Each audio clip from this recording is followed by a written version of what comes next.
And for the definition of a tramp's mate, which is somebody who looks like they stink, they've used Danny Baker as the illustration for that. So yeah, just to hear him in a Steve Albini produced rock record, I just find it so funny. Flynns Arcade. Hi, this is Flynns Arcade. This is part 1 of my Mclusky video. Hope you're all having a great festive break. Please can you like, share and subscribe. And now on with the video. The purpose for making this video is in preparation for the tour Mclusky are doing. I think it'd be a nice refresher for people who are already fans of the band to take a trip down memory lane.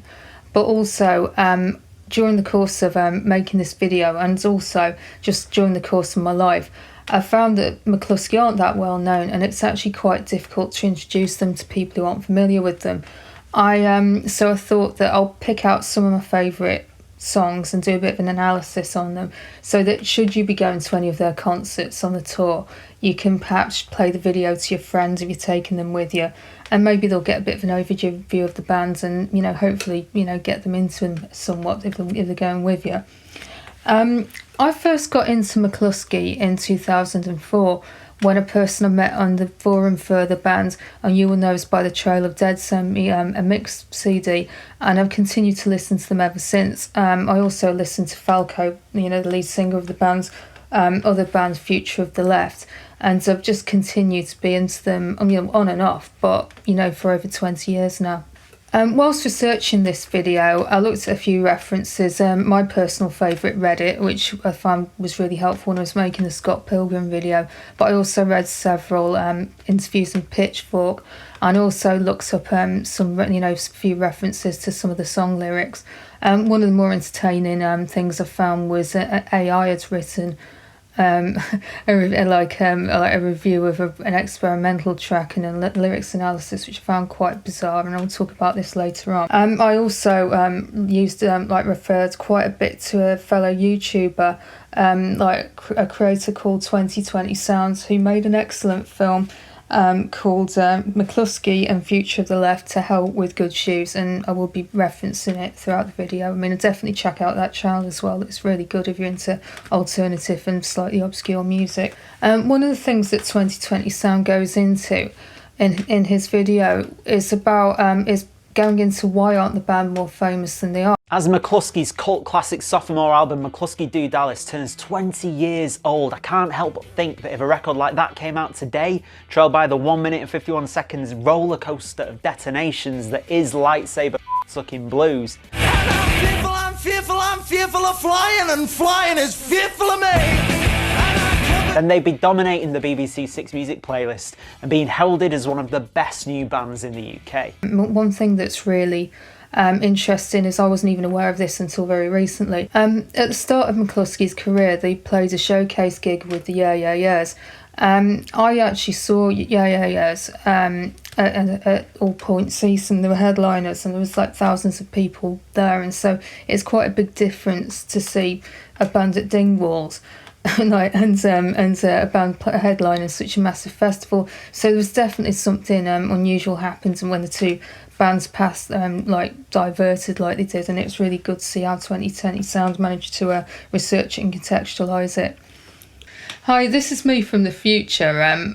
Just showed up basically because I've been to see Mclusky at Dingwalls, and I got some pretty good footage there, and so there's some stuff in the video that I thought I'd bring in now. And the reason why I look like this is I wanted to get dressed up to do my intros.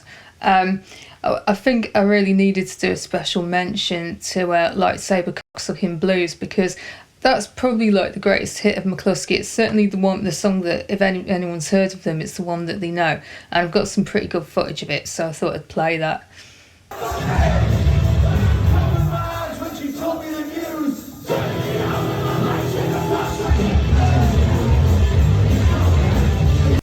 So getting into it, I'm going to talk about the first album by Mclusky, My Pain and Sadness is More Sad and Painful Than Yours. It was released initially in 2000, but then it was re-released on a different label in 2003. The song I'd like to focus on is called The Medium is the Message. The reason why I like this song so much is it's just got some incredibly beautiful song lyrics, which obviously I don't really associate like beauty and poignancy with Mclusky, because I always, mostly concentrate on the funnier song lyrics. However, I really like the lyric, I don't care about superhighways and famous seascapes, and you're not exactly famous yet. I just think it's a very beautiful line.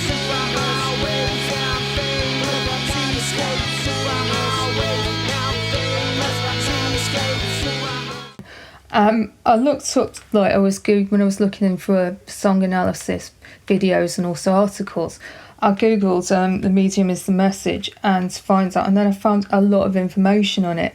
And apparently, it's based on it was a book by someone called Marshall McLuhan, who is widely regarded to be the father of media studies.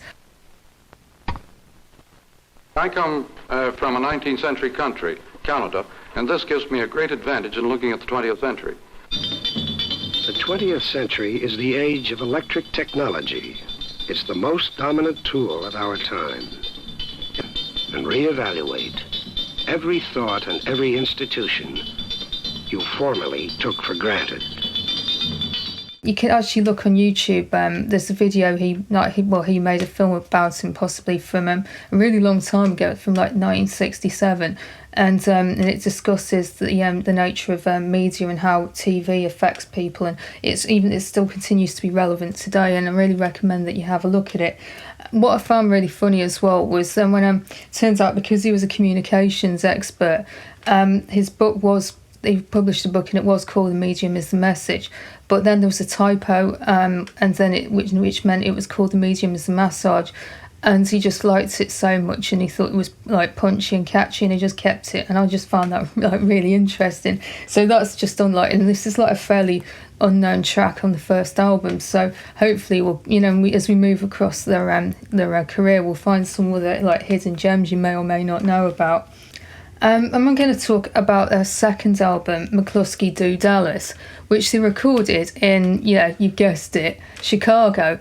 What's really, I didn't know this as well, and this was fascinating, was I found out that like legendary producer Steve Albini produced this one, and it's arguably, I'd describe it as it's one of the greatest pieces of work. You can really hear that Steve Albini's influence in it because it is so heavy, and if you're familiar with with some of like Nirvana's albums and in Utero, you'll really sort of hear his heavy influence. So he produced just about a lot of really great rock bands. I'm going to talk about my favourite song. I'm going to choose from that. It's quite a move away from Marshall McLuhan. I'm going to talk about the song "Do You Think to Survive."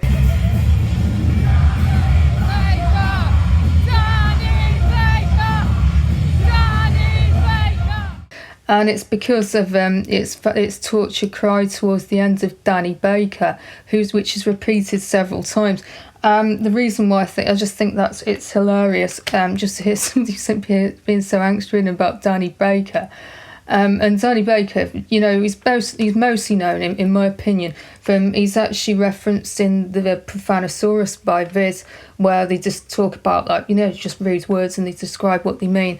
And for the definition of a tramp's mate, which is somebody who looks like they stink, they've used Danny Baker as the illustration for that. So just to hear him in a Steve Albini produced rock record, I just find it so funny. So that I can't really top that. And I'm also going to talk about Gareth Brown Says, just because of the epic line, "All of your friends are and your mother's a ballpoint pen thief." That's just genius. It's like that was the first song by Mclusky I heard, and I was just in love from that moment onwards. It's just so clever and so hilarious. This bit currently none of my videos are monetized, and so I don't really care that I'm dropping a C-bomb at the moment. But go and check it out. So it's really and hopefully we've all got some very special memories of that song. Hi, this is me from the future again, and I'm going to talk about the song Gareth Brown Says. I felt I needed to include it in the video just because it's got the best opening line of any song ever, and also special mention to the section about "You've never been to Alton Towers," because literally everyone's been to Alton Towers, and I just think it's just really funny that somebody would lie about that. So here it is.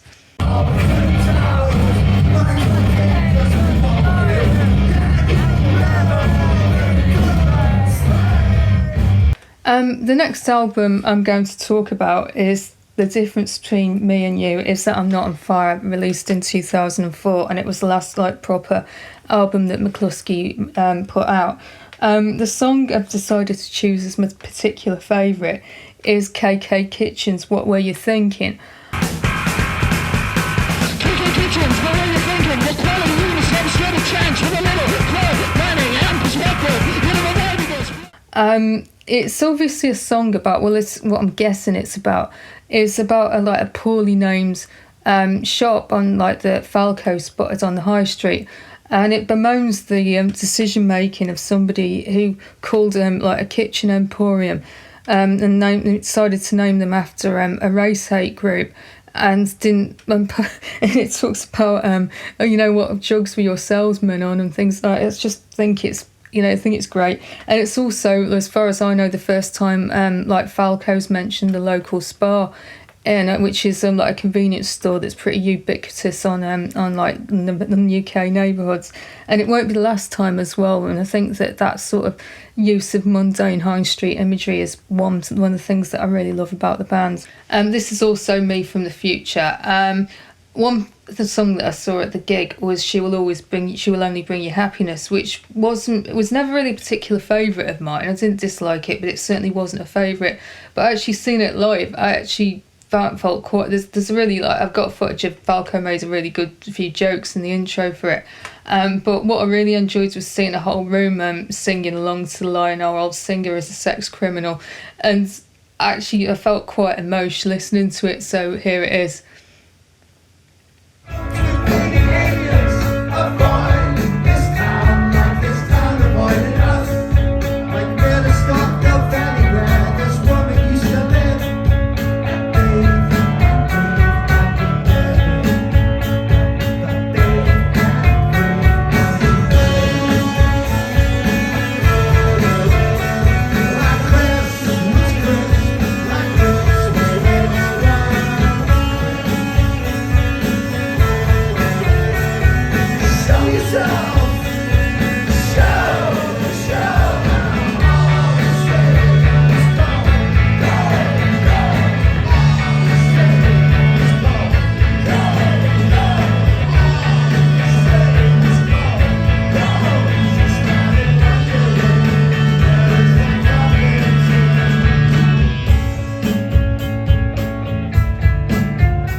Or any other Mclusky song.